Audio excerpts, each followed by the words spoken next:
Hello, I Shahnawaz welcomes you in this lecture. और आज मैं कंटिन्यू कर रहा हूँ chapter motion in a plane. और इस लेक्चर में पार्ट 22 लेक्चर में हम पढ़ेंगे uniform circular motion. Yes, uniform circular motion के बारे में आज हम डिस्कस करने वाले हैं और इससे रिलेटेड कुछ इंपॉर्टेंट पैरामीटर देखने वाले हैं इस लेक्चर में। यूनिफॉर्म सर्कुलर मोशन एक काफ़ी इंपॉर्टेंट टॉपिक है। अगर मैं यूनिफॉर्म को थोड़ा सा हटा दूं और सर्कुलर मोशन की बात करूं तो सर्कुलर मोशन हम हमारी डेली रूटीन लाइफ में कई जगह देखते हैं। Circular motion it means simply अगर कोई ऑब्जेक्ट सर्कुलर पाथ में मोशन कर रहा है तो that is a circular motion. Suppose कोई भी एक ऑब्जेक्ट है वो सर्कुलर पाथ में इस तरह से मोशन कर रहा है, सर्कुलर पाथ में मोशन कर रहा है, इट मीन्स कि एक पर्टिकुलर टाइम इंटरवल के बाद वो अपनी पोजीशन को रिपीट कर रहा है। ठीक है। अब इस सर्कुलर मोशन के दौरान अगर ऑब्जेक्ट ऑब्जेक्ट कौन है, जो रेड डॉट से आपको नज़र आ रहा है, सपोज ऑब्जेक्ट की स्पीड कांस्टेंट हो जाए, इस ऑब्जेक्ट की स्पीड, यस यहाँ पर वर्ड याद करेंगे आप, स्पीड की बात कर रहा हूँ मैं, I am not saying about velocity. Object की स्पीड अगर कांस्टेंट हो जाए, सो ये जो स्पीड होगी कौन सी स्पीड होगी, ऑब्वियसली ये एंगुलर स्पीड होगी, ऑब्जेक्ट की एंगुलर स्पीड होगी। क्यों? क्योंकि यहाँ पर जब ऑब्जेक्ट सर्कुलर रिवॉल्यूशन इस तरह से करता है या फिर सर्कुलर मोशन करता है तो एक्चुअल में इसने कितना पाथ ट्रेवल किया हम इसके एंगुलर डिस्प्लेसमेंट से मेज़र करते हैं। सपोज टाइम टी में ऑब्जेक्ट ने इस पोजीशन से इस पोजीशन को एक्वायर किया तो इसने सेंटर के अलोंग कितना एंगल कवर किया है या कितना एंगुलर डिस्प्लेसमेंट इसमें हुआ है, ऑब्वियसली ये डिफाइन करेगा उसकी एंगुलर स्पीड को।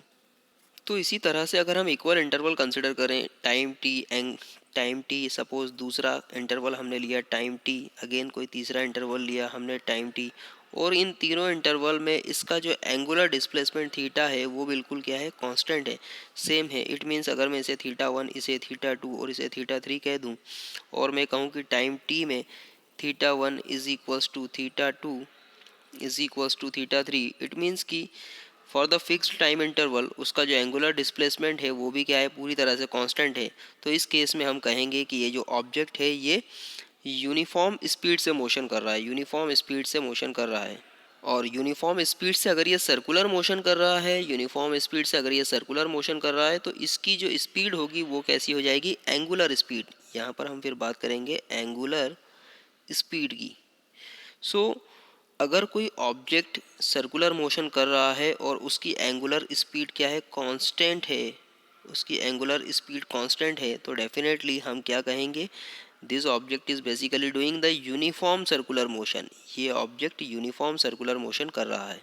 ठीक है। तो अगर कोई ऑब्जेक्ट की एंगुलर स्पीड कांस्टेंट है, किसी ऑब्जेक्ट की एंगुलर स्पीड कांस्टेंट है, तो डेफिनेटली हम ये कहेंगे कि वो object uniform circular motion perform कर रहा है। So the motion of an object along the circular path with constant angular speed is called the uniform circular motion. तो यहाँ पर एंगुलर स्पीड को हम डिफाइन करते हैं ओमेगा से, तो ओमेगा की वैल्यू क्या हो जाएगी, कांस्टेंट ऑब्वियसली।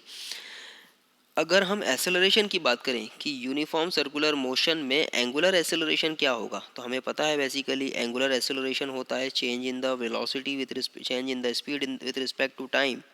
सो यहाँ पर चेंज इन द स्पीड कैसा होगा, change in the speed define किया जाएगा d by the differentiation of angular speed. तो यहाँ पर हम देख सकते हैं alpha is equal to d omega by d t. Alpha का फॉर्मूला क्या हो जाएगा, change in the speed with respect to time. तो with respect to time change in the speed को हम मैथमेटिकली डिफाइन करेंगे differentiation of angular speed with respect to time. तो obviously omega की वैल्यू कांस्टेंट है और अगर कांस्टेंट का आप डिफरेंशिएशन लेते हैं तो उसकी वैल्यू हमेशा क्या होती है, ज़ीरो। तो यहाँ से एक प्रूफ और आ रहा है कि यूनिफॉर्म सर्कुलर मोशन में angular acceleration, uniform circular motion में एंगुलर एसेलरेशन क्या होगा, ज़ीरो, एंगुलर एसेलरेशन होगा ज़ीरो। अब देखिए हम यहाँ पर बार बार एंगुलर स्पीड की बात कर रहे हैं, एंगुलर वेलोसिटी की बात नहीं कर रहे हैं, ऐसा क्यों? So since in the uniform circular motion angular speed is constant, the object covers equal distances in the equal interval of time, that is its linear speed remains constant. ठीक है। It may be noted that though the linear speed of the object is constant in the uniform circular motion, its linear velocity is not constant. Linear velocity इसकी constant नहीं है. It is because linear velocity of the object at any point of its circular path is directed along the tangent to the path and therefore its direction keeps on changing continuously. जैसा हमने समझा है कि basically अगर हम uniform circular motion की बात करें तो हमेशा, अगर हम लीनियर वेलोसिटी की बात करें तो ऑब्जेक्ट की लीनियर वेलोसिटी की डायरेक्शन हमेशा क्या होती है, टेंजेंट टू द कर्व। किसी भी पॉइंट पर ऑब्जेक्ट अगर पहुंचता है तो उसकी लीनियर वेलोसिटी की डायरेक्शन क्या होती है, इस कर्व के टेंजेंट। ठीक है। और हम देख सकते हैं कि टेंजेंट की डायरेक्शन हर पर्टिकुलर पॉइंट पर बदलती है। टेंजेंट की डायरेक्शन हर पर्टिकुलर पॉइंट पर बदल रही है। ऑब्वियसली टेंजेंट की डायरेक्शन हर पर्टिकुलर पॉइंट पर बदल रही है, इट मीन्स कि लीनियर वेलोसिटी हर पॉइंट पर बदल रही है। अब लीनियर वेलोसिटी अगर हर पॉइंट पर बदल रही है तो डेफिनेटली लीनियर वेलोसिटी यहाँ पर यूनिफॉर्म नहीं हो सकती। इसलिए यहाँ पर magnitude of the velocity, velocity का मैग्नीट्यूड सेम हो सकता है बट उस वेलोसिटी की डायरेक्शन यहाँ पर सेम नहीं है। और ऑब्वियसली वेलोसिटी एक वेक्टर क्वांटिटी है और वेक्टर क्वांटिटी की डेफिनेशन उसके मैग्नीट्यूड और उसकी डायरेक्शन दोनों से दी जाती है। तो हम यहाँ पर कह सकते हैं कि velocity, linear velocity of the object is changing continuously. ठीक है। इसलिए यहाँ पर इससे हम यूनिफॉर्म वेलोसिटी नहीं कहेंगे। इस यहाँ पर हो सकता है कि यहाँ पर इसका मैग्नीट्यूड वैल्यू कांस्टेंट हो, मैग्नीट्यूड वैल्यू कांस्टेंट हो जिसे हम ओमेगा से डिफाइन कर रहे हैं। इसलिए हम यहाँ पर डायरेक्शन की बात ना करते हुए सिर्फ मैग्नीट्यूड वैल्यू की बात करेंगे और इसे हम यूनिफॉर्म वेलोसिटी ना कहकर यूनिफॉर्म स्पीड कहेंगे। So the change in the linear velocity of the object results in acceleration. अब linear velocity अगर change हो रही है continuously तो definitely change in the velocity with respect to time क्या कहलाता है, acceleration। तो हम ये कह सकते हैं कि with respect to linear velocity यहाँ पर जो motion हो रहा है वो एक accelerated motion है, so which is always directed along the radius of the circle and towards its center। अब क्योंकि यहाँ पर लीनियर वेलोसिटी कंटिन्यूसली चेंज हो रही है अपने डायरेक्शन के रिस्पेक्ट में, यहाँ पर हम कह सकते हैं कि वेलोसिटी चेंज हो रही है विद रिस्पेक्ट टू टाइम। तो इसे हम एक एसेलरेटेड मोशन कह सकते हैं। इस यूनिफॉर्म सर्कुलर मोशन को हम एसेलरेटेड मोशन कह सकते हैं, जबकि यहाँ पर एंगुलर एसेलरेशन ज़ीरो है, जबकि यहाँ पर एंगुलर एसेलरेशन ज़ीरो है। और ये जो एसेलरेशन होगा इसकी डायरेक्शन होगी towards the centre, towards the centre of this circle, towards the centre of this circle. और इसको हम डिफाइन करेंगे अल्फा से। So the change in the linear velocity of the object results in acceleration. जैसा मैंने कहा कि वेलोसिटी में चेंजेस हो रहे हैं तो ऑब्वियसली इससे एक्सेलरेशन क्रिएट होगा और which is always directed along the radius of the circle and towards its centre. So thus uniform circular motion is a case of accelerated motion. हम कह सकते हैं यूनिफॉर्म सर्कुलर मोशन बेसिकली क्या है, एक तरह का एसेलरेटेड मोशन है, क्योंकि यहाँ पर एसेलरेशन क्रिएट हो रहा है इन द लीनियर वेलोसिटी। ठीक है। बट एंगुलर वेलोसिटी या एंगुलर स्पीड जो है वो क्या है, पूरी तरह से कांस्टेंट है। Further, as the angular speed of the object performing uniform circular motion is constant, the motion repeat itself at the regular interval of the time। ठीक है। जैसा मैंने अभी आपसे कहा कि यहाँ पर जो मोशन हो रहा है वो एंगुलर स्पीड उसकी कांस्टेंट है। It means angular speed constant है, मतलब एक पर्टिकुलर फिक्स टाइम टी पर ये जो ऑब्जेक्ट है ये अपनी पोजीशन को अचीव करेगा फिर से। ठीक है। एक पर्टिकुलर फिक्स टाइम टी पर ऑब्जेक्ट फिर से रिपीट होगा एक पर्टिकुलर पॉइंट से, और ये जो मोशन है ये कंटिन्यूसली चलता जाएगा। तो ऑब्वियसली यहाँ पर हम कैलकुलेट कर सकते हैं total time period taken by the object to complete this particular revolution. हम यहाँ पर इस ऑब्जेक्ट की टाइम पीरियड टी और इस ऑब्जेक्ट की फ्रीक्वेंसी एफ कैलकुलेट कर सकते हैं। फ्रीक्वेंसी एफ क्या होगी, नंबर ऑफ रिवॉल्यूशन 1 सेकेंड, कि एक सेकेंड में ऑब्जेक्ट ने कितने रिवॉल्यूशन कंप्लीट किए और एक रिवॉल्यूशन कंप्लीट करने में उसे कितना टाइम लग रहा है, that is defined by the T. और जैसा मैंने कहा कि एंगुलर स्पीड यहाँ पर कांस्टेंट है, तो ऑब्जेक्ट जो रिवॉल्व हो रहा है बार बार एक पर्टिकुलर स्पीड के साथ में जो क्या कांस्टेंट है, तो एक particular fix time interval T पर ये ऑब्जेक्ट अपनी पोजीशन को रिपीट कर रहा है। ठीक है। अपने एक फिक्स पॉइंट को बार बार क्रॉस कर रहा है, तो हम इसे कह सकते हैं पीरियोडिक मोशन। ये किस कैटेगरी में आएगा, पीरियोडिक मोशन की कैटेगरी में। So as the angular speed of the object performing uniform circular motion is constant, the motion repeat itself at the regular interval of time.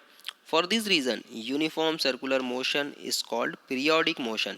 इसे हम क्या कहेंगे, periodic motion। क्यों, क्योंकि ये एक regular interval of time पर अपना मोशन रिपीट कर रहा है, अपना मोशन रिपीट कर रहा है। ठीक है।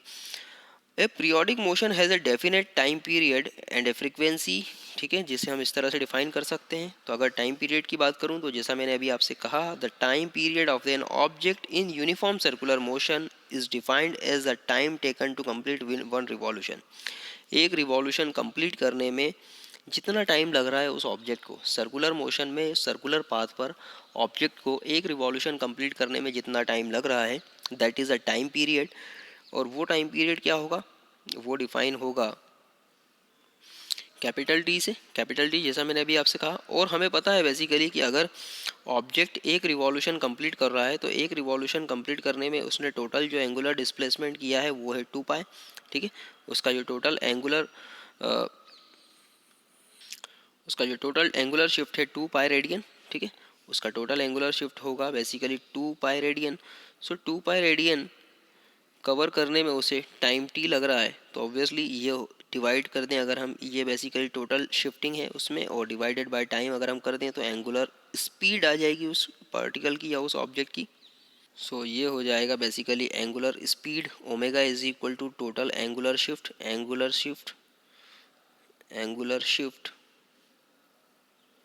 Divided by time period.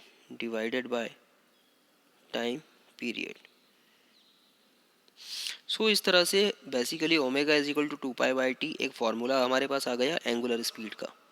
इसी तरह से हम फ्रीक्वेंसी भी कैलकुलेट कर सकते हैं। फ्रीक्वेंसी जैसा मैंने कहा, the frequency of an object in the uniform circular motion is defined as a number of revolution completed per second.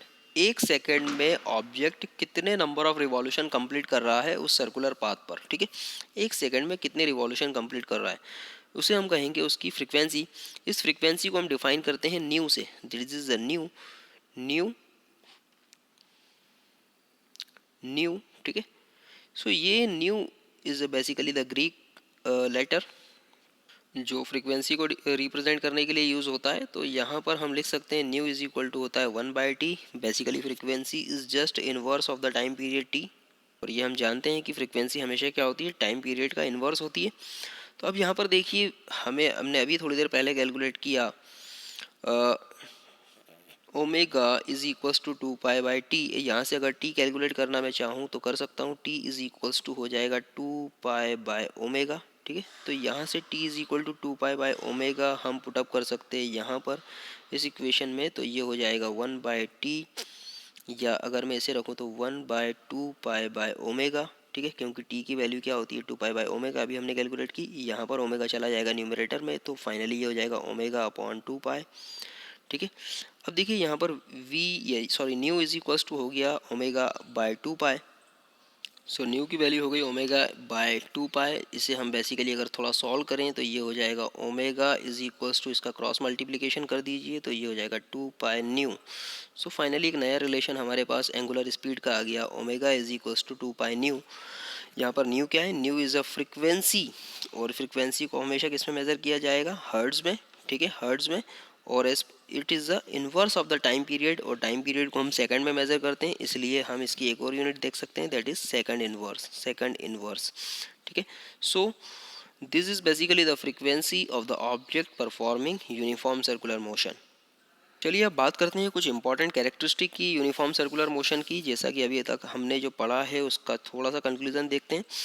So characteristic of the uniform circular motion की अगर हम बात करें तो पहली कैरेक्टरिस्टिक होती है angular speed of the object is constant. जैसा मैंने अभी आपसे कहा कि एंगुलर स्पीड ओमेगा क्या होगी, इसकी कांस्टेंट होगी। Angular acceleration of the object is zero. अभी हमने देखा था d/dt जो था वो क्या हो जाएगा, ज़ीरो इक्वल्स टू अल्फ़ा, ठीक है, क्योंकि ओमेगा कांस्टेंट है और ओमेगा का डिफरेंशिएशन क्या होता है, कांस्टेंट का डिफरेंशिएशन क्या होता है, ज़ीरो। इसलिए यहाँ पर angular acceleration of the object क्या हो जाएगा, ज़ीरो। बट जैसा हमने देखा लीनियर वेलोसिटी कंटिन्यूसली चेंज हो रही थी। So the linear velocity of the object has constant magnitude. Linear velocity object की जो है, जिस उसका मैग्नीट्यूड कांस्टेंट हो सकता है, बट उसकी डायरेक्शन जो है वो कंटिन्यूसली चेंज हो रही थी as per the tangent of the curve. So but its direction keeps changing continuously. Uniform circular motion is an accelerated motion. अब क्योंकि लीनियर वेलोसिटी कंटिन्यूसली चेंज हो रही है, उसका मैग्नीट्यूड तो सेम है बट डायरेक्शन चेंज हो रही है, और डायरेक्शन चेंज हो रही है इट मीन्स कि हम बात करेंगे कि वेलोसिटी भी चेंज हो रही है, और वेलोसिटी चेंज हो रही है तो ये किस कैटेगरी में आएगा, ये आएगा, it will becomes into the category of accelerated motion. तो uniform circular motion is an accelerated motion in which acceleration is directed along the radius of the circle and towards its center। और ये जो accelerated motion है, इस accelerated motion में जो acceleration है उसकी डायरेक्शन होगी towards the centre of uniform circle, या फिर उस सर्कुलर पाथ के सेंटर के अलॉन्ग होगी। अब ऑब्वियसली मैंने कहा कि ये एक यहाँ पर एंगुलर स्पीड कांस्टेंट है, मतलब ऑब्जेक्ट जो है एक पर्टिकुलर फिक्स टाइम इंटरवल में अपने मोशन को रिपीट करता है। सो ये पीरियोडिक मोशन होगा। So it is a periodic motion having the definite time and frequency, जैसा अभी हमने टाइम और फ्रीक्वेंसी के लिए फार्मूलेज देखे, ठीक है। So it was a very simple lecture, I hope आपको समझ में आया होगा। बिल्कुल सिंपल सा लेक्चर था। अगर इसमें कोई डाउट है, कोई क्यूरीज है, you can comments to me, definitely I will try to resolve. और मैं आपसे कहूँगा इस लेक्चर को 2 से 3 बार ज़रूर देखिएगा, श्योरली आपके सारे डाउट्स ऑटोमेटिकली क्लियर हो जाएंगे। So thank you, thanks again. और आपने अगर अभी तक इस चैनल को सब्सक्राइब नहीं किया तो प्लीज़ आपको जो सामने फेस आइकॉन दिख रहा है इस पर क्लिक कीजिए और इस चैनल को सब्सक्राइब ज़रूर कीजिए। Thank you, thanks again.